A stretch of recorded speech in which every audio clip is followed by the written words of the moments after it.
Kalau ibu kota politik tidak ada nama pemerintahannya, menurut saya kurang pas ya.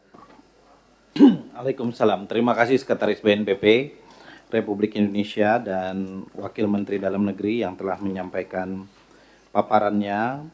Kami mengapresiasi Kemendagri yang mengurus banyak hal sekarang, menjadi backbone pemerintahan di Kabinet Merah Putih.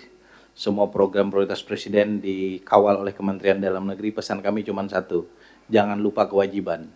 Kadang kita terlalu banyak melaksanakan yang sunnah, yang wajib kita lupa. Kewajiban kita tentu mengurus urusan pemerintahan dalam negeri, administrasi kependudukan, dan seterusnya. Termasuk soal perbatasan yang menjadi concern dari Komisi 2 DPR RI. Kami saat ini sedang membentuk panitia kerja perbatasan negara.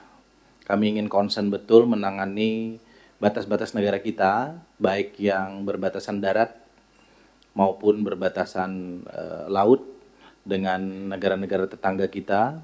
Kami ingin melakukan pendekatan bukan sekedar administratif tapi juga kesejahteraan, dan mudah-mudahan melalui panja ini nanti kita bisa memberikan rekomendasi yang positif pada program legislasi dan program-program prioritas pemerintah untuk melakukan hal tersebut. Sebelum saya persilahkan kepada anggota dan pimpinan Komisi 2 DPR RI untuk memberikan tanggapan, izinkan saya memperkenalkan jamaah baru di Komisi 2 DPR RI. Yang pertama Bapak Insinyur Haji Ishak Meki MM dari fraksi Partai Demokrat. Pak Ishak Meki silakan berdiri Pak Ishak Meki.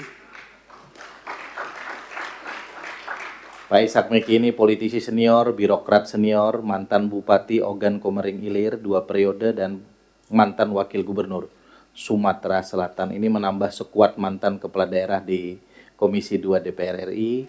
Beliau senior saya, sahabat saya lama di Komisi 5 DPR RI. Mungkin kasihan lihat saya sendirian di sini, jadi ditemanin hijrah dari Komisi 5, menemani Bang Bob, menemani saya ke Komisi 2 DPR RI. Selain itu saya perlu umumkan juga, walaupun orangnya tidak hadir, ada penambahan anggota. Kalau Pak Ishak pergeseran anggota fraksi, beliau bertukar dengan Pak Rusda Mahmud ke Komisi 7 DPR RI. Ada penambahan anggota fraksi dari fraksi Partai Golkar atas nama Bapak Dr. Bambang Susatyo yang juga menjadi anggota Komisi 2 DPR RI. Saya tidak perlu perkenalkan karena nama beliau sudah cukup terkenal. Saya persilahkan kepada rekan-rekan anggota untuk memberikan pendalaman. Sekali lagi saya beri waktu 1 orang 3 menit dan kita mulai dari fraksi PDI Perjuangan. Silakan. Mas Romi. Terima kasih pimpinan. Assalamualaikum warahmatullahi wabarakatuh. Salam Pak Menteri, Bu Menteri. Saya perkenalkan ingin membicarakan beberapa detail setelah baca tadi. Untuk Kemendagri adalah hambatan utama yang menyebabkan realisasi anggaran masih di bawah 70% menjelang akhir tahun itu gimana Mas Bimo? Lalu peningkatan PNBP yang signifikan, apakah benar-benar sejalan dengan peningkatan kualitas layanan, khususnya dalam hal akurasi data dan kecepatan waktu layanan kepada masyarakat?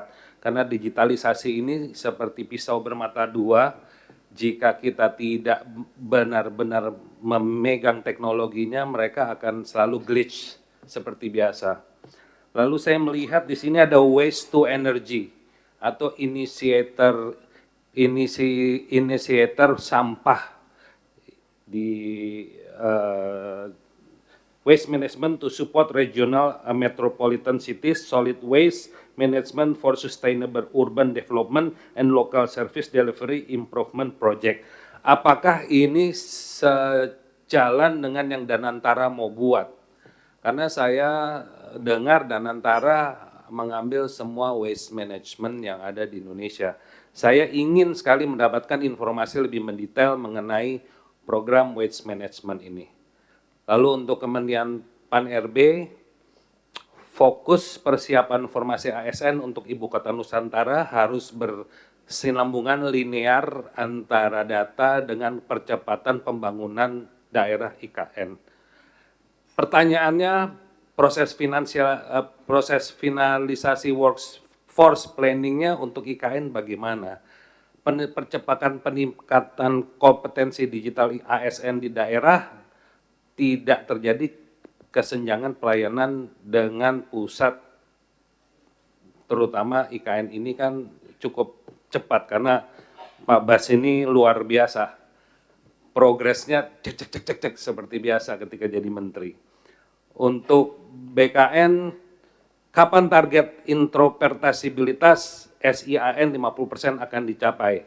Bagaimana strategi BKN menjaga kualitas dan konsistensi layanan di tengah peningkatan volume kerja akibat kebijakan kenaikan pangkat 12 kali per tahun? OIKN, saya punya ide nih Pak Bas. Kalau ibu kota politik tidak ada nama pemerintahannya, menurut saya kurang pas ya. Mestinya ibu kota politik dan pemerintahan. Karena kalau politik mungkin isinya partai politik semua. Kalau ibu kota politik dan pemerintahan artinya isinya KL-KL gitu loh. Ya pimpinannya, ngerti kan? Ya mudah-mudahan masih bisa direvisi jadi ibu kota politik dan pemerintahan. Lalu bagaimana sistem smart governance IKN yang susah dirancang untuk siap integrasi penuh dengan SPBE nasional. Terakhir BNPP, saya melihat BNPP ini apakah teknologi seperti satelit atau drone ini sudah dipakai untuk pengawasan yang memerlukan opsi yang doable yang akan bisa diadopsi melihat titik-titik rawan yang ada di perbatasan. Karena saya melihat dari anggaran ini tidak menyentuh teknologi. Saya manusia teknologi, Pak. Saya ingin sekali semua yang ada di Indonesia ini, kita harus mengejar teknologi. Karena kalau kita tidak mengejar teknologi sekarang, kita menjadi market dari teknologi itu sendiri. Kita bisa memajukan teknologi. Jadi Indonesia ini harus maju di teknologi, research and development. Terutama untuk BNPP, apakah bisa kita memakai drone dan satelit untuk pengawasan? Gitu Pak. Sekian pimpinan, terima kasih. Assalamualaikum warahmatullahi wabarakatuh. 3 menit 45 detik. Pak Romi, Pak. Biasanya nggak lama kalau nanya, cepat to the point. Setelah menikah agak lama sedikit. Memang inspirasinya muncul gitu.